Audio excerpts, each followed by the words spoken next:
بسم اللہ الرحمن الرحیم۔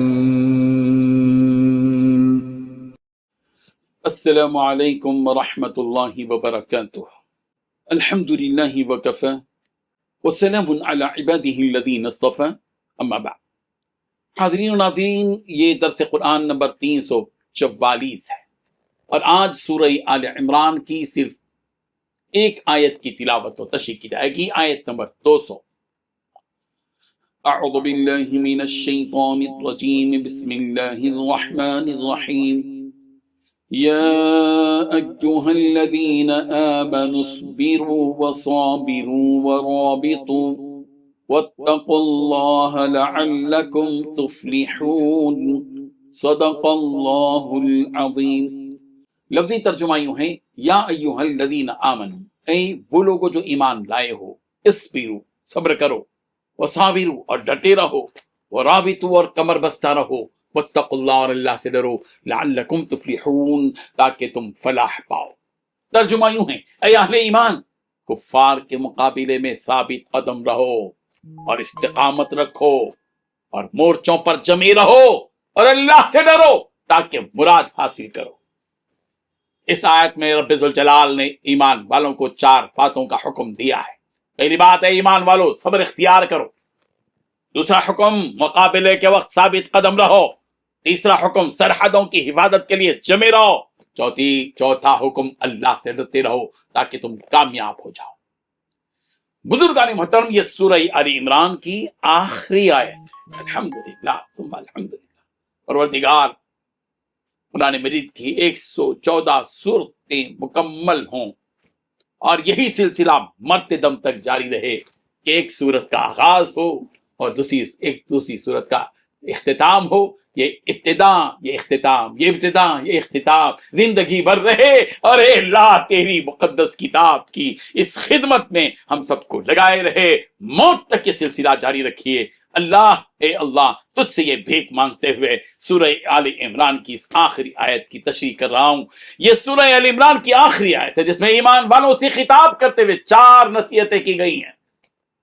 صبر کے معنی یہ ہیں کہ آدمی نیک کاموں پر استقامت، مضبوطی اور پابندی کے ساتھ قائم رہے اور گناہوں سے بچنے کا پورا اہتمام کرے، اور دین پر قائم رہنے میں جو تکلیفیں پیش آئیں اس میں شکوہ شکایت نہ کرے بلکہ اللہ کے ہر فیصلے پر راضی رہے۔ قرآن مجید میں بار بار صبر کی تلقین کی گئی ہے اور صبر کرنے والوں کی تحسین بھی کی گئی ہے۔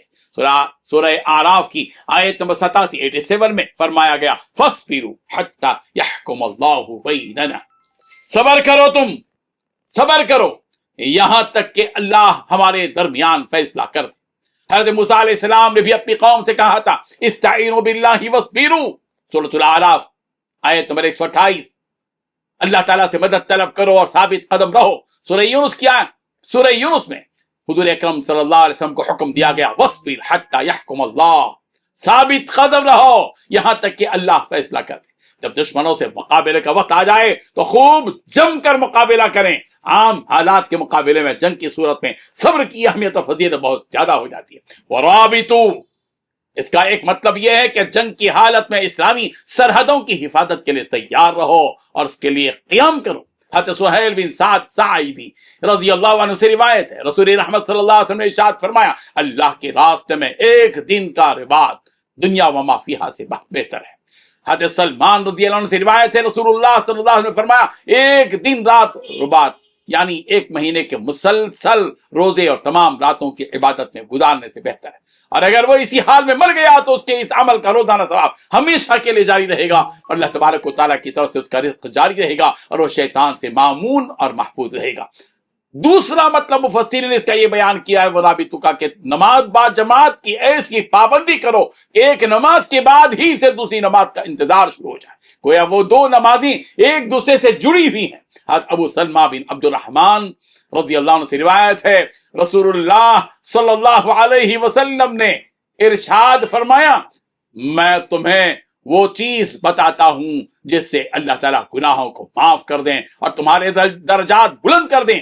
وہ چیزیں یہ ہیں، وضو کو مکمل طور پر کرنا، باوجود یہ کہ سردی کی وجہ سے یا کسی زخم کے درد کی وجہ سے وضو کی اعضاء کا دھونا مشکل نظر آ رہا ہو، اور مسجد کی طرف کثرت سے جانا اور ایک نماز کے بعد دوسری نماز کا انتظار. پھر فرمایا ذالکم الرباط، اور یہی ہے رباط فی سبیل اللہ.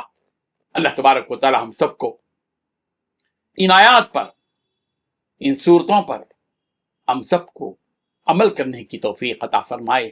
آمین. وآخر دعوانا ان الحمد للہ رب العالمین.